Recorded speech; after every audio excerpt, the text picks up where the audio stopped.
So we're going to be doing things a little bit differently in today's video. As opposed to what I typically do here, talking through 5 or more players and giving you guys a breakdown of those players, we're highlighting and focusing on one guy today who is being drafted way lower than he should be, that has insane league-winning upside, and that could totally change the outcome of your 2022 Fantasy Football League. So if you guys are new around here, make sure to drop down, leave a like, click that subscribe button, and turn the bell on so you're never late for a new video. And today, we're going to be diving into Breece Hall and why his 4th round ADP in 12-team formats is significantly too low. He's being drafted right now as the RB19, and there are 18 other running backs going ahead of him. Some of those 18 running backs don't even have top 12 upside, let alone the fact that I think Breece can be a top 5 running back if he smashes on his upside for this fantasy football season. So one more time, you guys, if you're new around here, drop down, like, and subscribe to the SFS channel. We're trying to grow the community here and help out as many of you as possible for this season. I strive to be the most interactive fantasy football channel on YouTube. So if you have questions, comments, concerns for me for your fantasy football leagues this season, put those down in the comment section below, and I'll get back to you as soon as I possibly can. Also, you guys, if you're looking for a draft guide for this season, head over to sizzlefantasy.com, and we've got you covered there. You can get the draft guide for today for just $5. So go check that stuff out, and let's get into the video. All right, here we go. I probably should have covered this in the intro, but on those draft guides, if you're looking for those on sizzlefantasy.com, one of the biggest features that you're going to get access to, in addition to my sleepers, busts, must-own players in rounds 1 through 20, my rankings for both redraft and dynasty, broken up into positional rankings, and then my top 250 and 300 big board rankings for this entire season. You're going to get access to my top 300 player profiles for this 2022 fantasy football season. I'll put one of them up on the screen right now. Let's do Joe Burrow, and just give you guys kind of a sample and a preview of what you're going to get access to. We put this handy dandy QR code on the video today, so if you scan that, that's going to send you over to a platform called Underdog Fantasy. What you're going to want to do is download that app and then sign up, deposit $10 or more. When you use code SFS, they're going to double your money. If you scan that code, it should automatically put the code in for you. It's pretty handy like that. But basically, when you put that code in, they're going to let me know that you guys signed up with my promo code. You're going to get double your money. So if you put $10 in, you'll get $20 to play with. If you put $100 in, you get $200 to play with. And those draft guides, including all those player profiles and in-season lineup advice, I'll set your lineups for you every single week, answer your questions in my private DMs. All that stuff for free when you use the code SFS on Underdog Fantasy. And again, all you got to do is scan that handy dandy QR code, and it'll send you over where you need to go and get all that stuff signed or set up for you. Again, just remember that you put the code SFS in if it doesn't do so for you automatically, but it should do that. So that's all for promotional hoopla there. We'll dive into today's video now. So Breece Hall, this dude is an absolute game changer for fantasy football leagues this season. This is a player that has an elite prospect profile and projects to be an absolute killer running back at the next level. This is a 5'11", 217-pound running back who ran a 4.39 40-yard dash.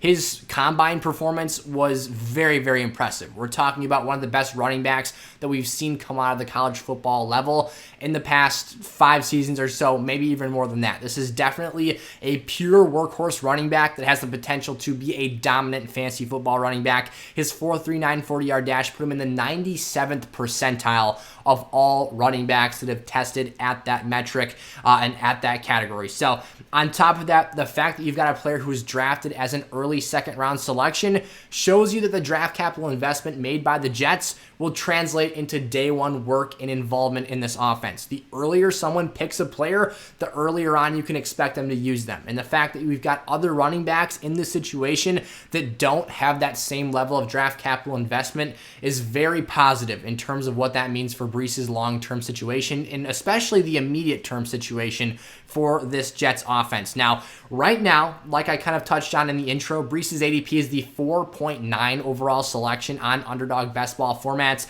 It's my favorite ADP to use. Again, scan that QR code and get your draft guides free when you deposit $10 or more with code SFS. They're the best ADP out there because there is money behind every pick that's made. You can join as low as a $3 draft all the way up to, I think they have $100 leagues right now. So you can get in there and play leagues. But the point being is that when people are drafting, their picks matter. They have skin in the game, whether it's a little or a lot.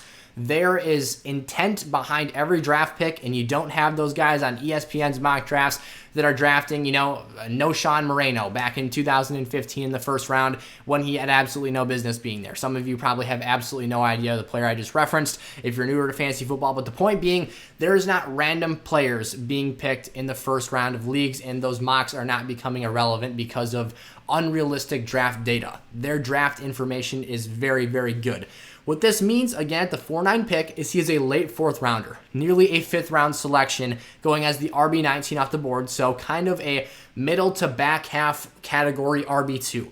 That gives Breece Hall so much upside. You have a ton of opportunity to smash on this draft value and hit on his top 5 upside for such a discounted price.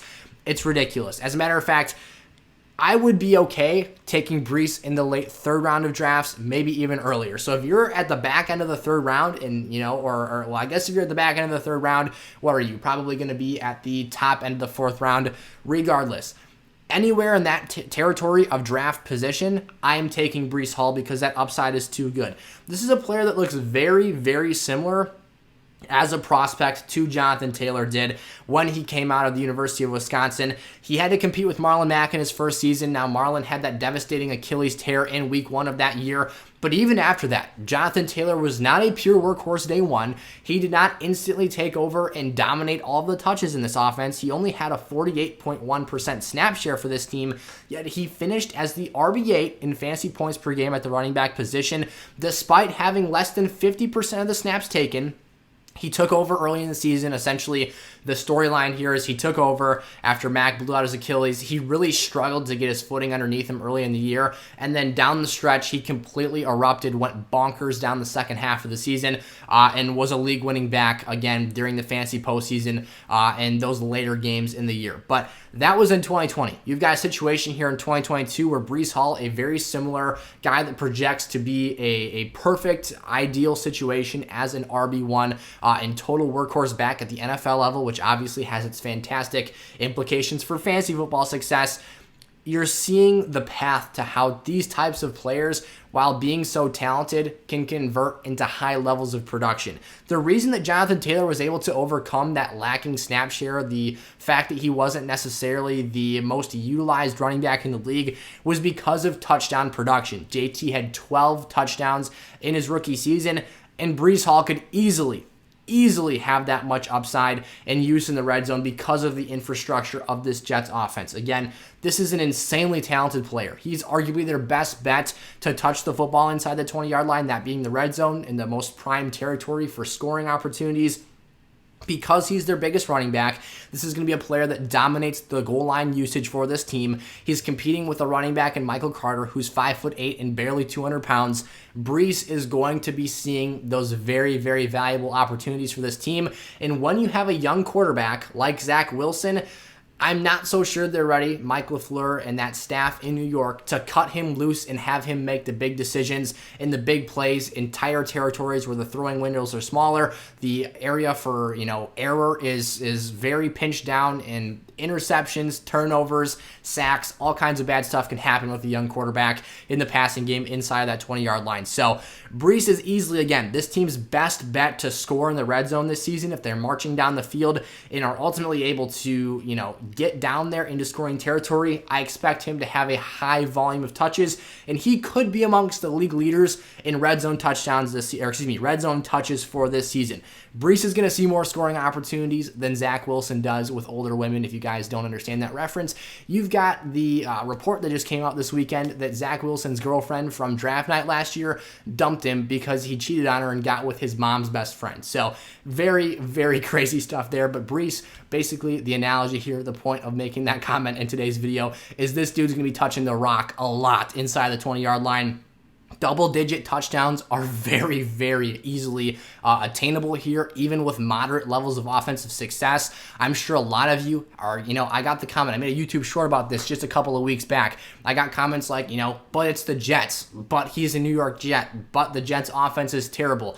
This team is positioned in a situation to take positive steps in the right direction from 2021 and get better here in 2022. You've got a year two quarterback, a guy who has a lot of talent. He is not a perfect prospect. He has his flaws, but he should get at least marginally better this season. The surrounding pieces have improved as well, including the offensive line. You've now got an offensive weapon room that I think sets them up to be a very balanced football team. They're still going to have negative game scripts. This isn't going to be a world-beating offense.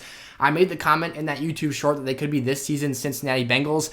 I do not think the Jets are going to the Super Bowl this year.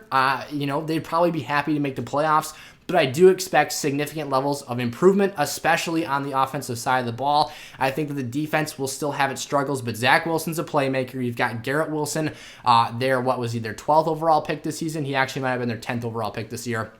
That's right. It was the 10th overall pick. You've got Elijah Moore from last season, a very capable and skilled receiver. And then Corey Davis as a number 3 option is really, really good. This offensive line is also taking steps in the right direction. This was a team that was 31st in team run plays per game last year because of those frequent negative game scripts and the fact that they just weren't very efficient or successful running the ball. But their guard, Laken Tomlinson, is a very underrated player they picked up from the 49ers. Kind of Robert Saleh taking some more of that culture and bringing it with him to New York.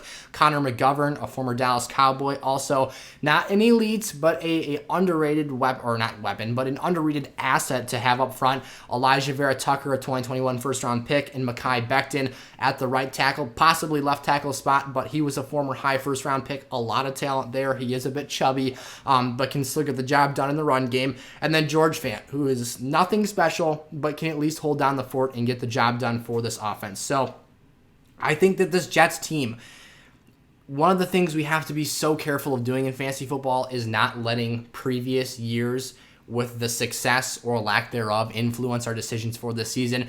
You have to be adaptable in fantasy. You have to be able to read into the changes, the situational differences, and overall how has a situation evolved from one season to the next. That's what we're doing here with Breece Hall, who arguably could be the cherry on top for this team to finally give them a legitimate run game. And if they can set up a decent enough run game, set up some deep passing opportunities off of that, it'll continue to lighten the box, and it'll become a vicious cycle of success here where you're not having to worry about those terrible Jets offensive seasons.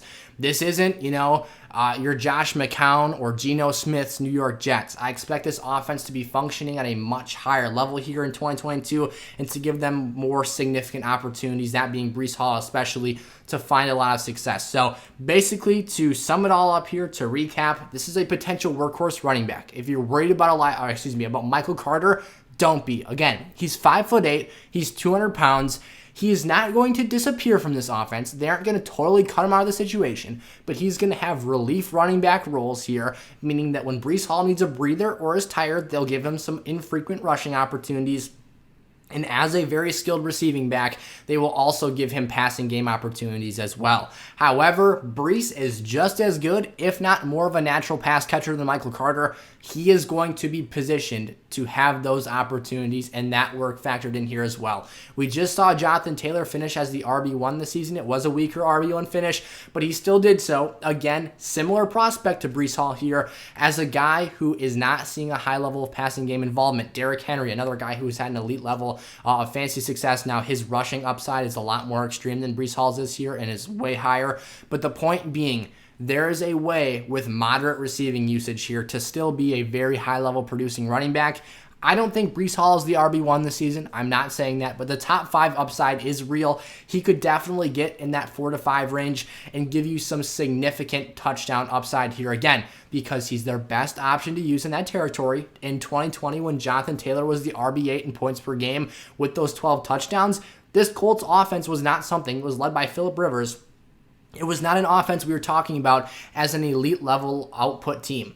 The Jets are no different. Even if you can be middle of the pack and he just sees a high share of that touchdown workload, you're going to get a lot to benefit from here, and you're going to have a lot of upside to capitalize on this season. So Breece Hall is a total league winner here at his ADP again in the late 4th round of 12-team drafts. You need to be picking up on him. And if you guys, again, want to check out his player profile, go do so on sizzlefantasy.com. You'll get access to all 300 of those once they're completed. We've got over 200 of them live and in the site. By the time you're watching this video, it'll probably be a lot more than that. If you're watching this the day it comes out, we're north of 200, making our way towards 250, and then having those top 300 done. But we've got nearly 100 receivers done. We've got our top 30 QBs done, over our top 40 RBs in there, our top 15 tight ends. By the time that, you know, I go to sleep tonight, I'll have hopefully my top 35 tight ends in there, and then my top 60 rookie profiles are all live on sizzlefantasy.com. So go check out those draft guides. Go check out some more information and content on our YouTube channel here,